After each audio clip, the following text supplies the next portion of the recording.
Hello বন্ধুরা, কেমন আছো তোমরা? সবাই নিশ্চয়ই ভালো আছো। রোস্ট উইথ ধরিত্রীতে সবাইকে স্বাগত। আসলে কি বলো তো, আজকে এই যে জানো যে দীপঙ্কর বিশাল সেলিব্রিটি, একটা নোংরা একটা মার্ডারার, মানে অ্যাটেম্প টু মার্ডার কেসের আসামি। হ্যাঁ, তো এই আসামিটাকে আমরা আজকে একটু মুখোশটা খুলে দিব। ঠিক আছে, এই মুখোশটা ভালো করে খুলে দিতে চাই, কারণ এই অ্যাটেম্প টু মার্ডার কেসের আসামিটা রীতিমতো যেভাবে নোংরামি করেছে সেটা দেখলে আপনারাও অবাক হয়ে যাবেন। বুঝতে পারলেন? মানে অবাক মানে কি, কঠিনভাবে অবাক হবেন। তার মুখে শুনে নেব আমরা সেই কথাগুলো। যাকে কুড়োল মেরেছিল, সেই কুড়োল দিয়ে পুরো মাথার ওপরে কোপ দিয়েছিল। বুঝতে পারলেন? মাথা ফাটিয়ে দিয়েছিল। চিন্তা করতে পারছেন কতটা খাতারনাক এই দীপঙ্কর?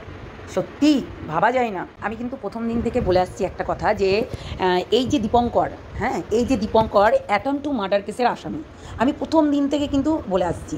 এইবার আজকে কিন্তু তোমাদেরকে দেখাবো যে এই দীপঙ্কর যে কিনা একটা মানুষের কাছ থেকে, একটা ভদ্রলোকের কাছ থেকে যে কিভাবে বেইমানি করে তাদের টাকা পয়সা এবং মানে একটা গলায় চেন ছিল সেটাও ছিনিয়ে নিয়েছে, প্লাস এই লোকটাকে ওই যে কুড়োল না কি বলে না, কুড়োল, হ্যাঁ, যেটা কিনা কাট ফাড়ে, সেই কুড়োল দিয়ে মাথা ফাটিয়ে দিয়ে তাকে একদম বিছানাগত করে দিয়েছে।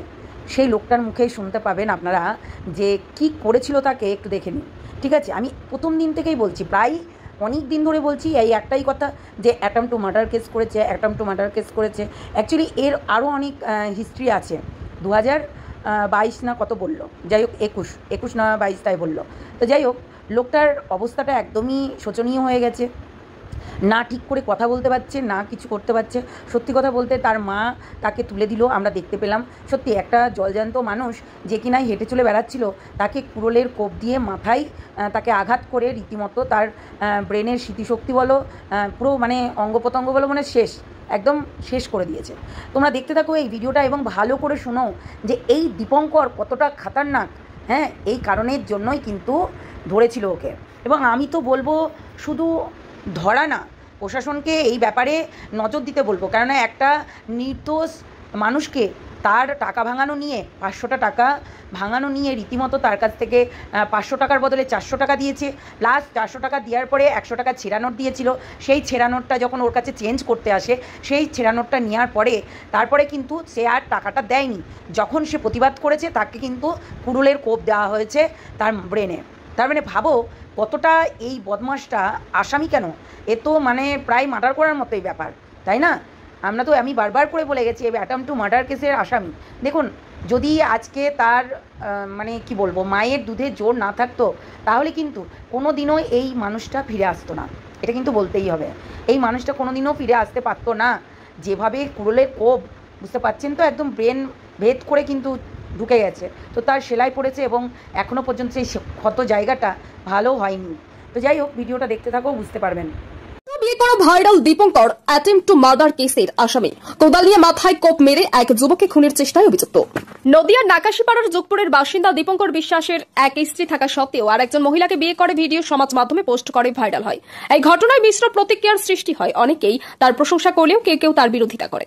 আইন মতে একজন হিন্দু ব্যক্তির একজন স্ত্রী থাকলে সে দ্বিতীয় স্ত্রী রাখতে বা বিয়ে করতে পারে না।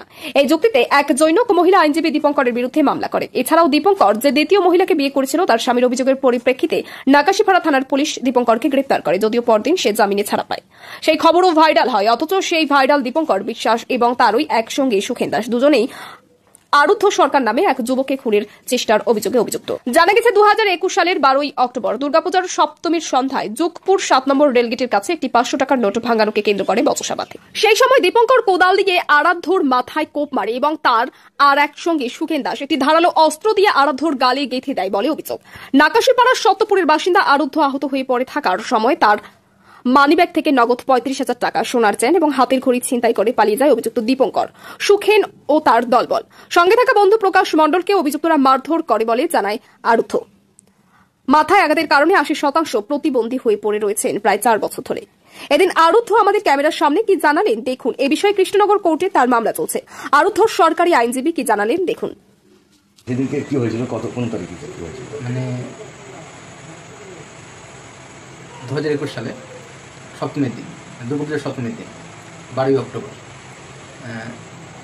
যোগপুর 7 নম্বর রেলগেটের কাছে আমার মাঠ আছে, ওইখানে আমি ঠাকুর দেখতে যাই। আমি আর আমার বন্ধু মিলে সন্ধ্যা 6টা থেকে 6:30 নাগাদ গিয়ে একটা দোকানে গিয়ে ফুচকা খাই, মানে ঠাকুর থাকবে যেন স্বাভাবিক সেরকম ফুচকা খাই।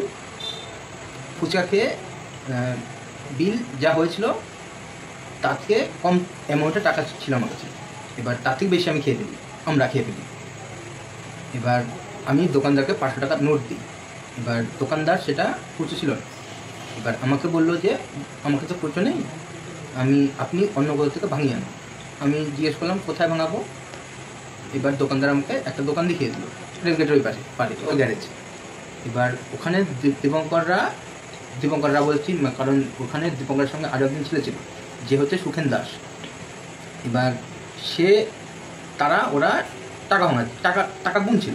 আমি গিয়ে দেখতে পাই যে ওরা টাকাই গুনছে।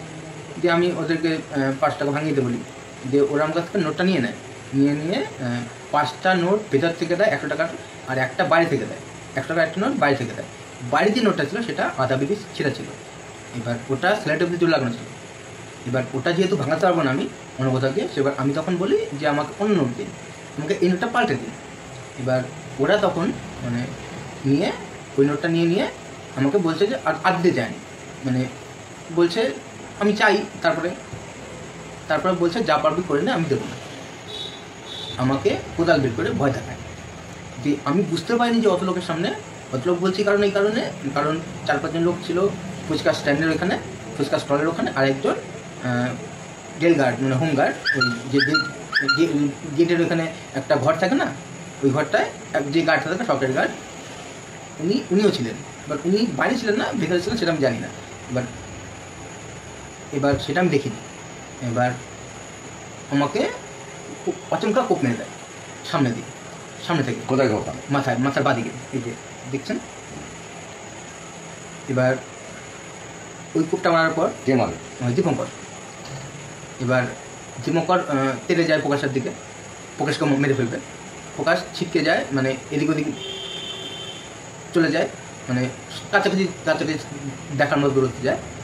ওই লোকজনের কাছে যায়, মানে আমাকে শুধু দীপঙ্করে মারে, আর মারে চোখ টার্গেট করে সুখেন, মানে চোখ টার্গেট করে মারে। যেহেতু মাথা ঘুরিয়ে নিই, এবার টায়ার লিভারটা গালে এসে ফুটে গেছে এই জায়গাটায়।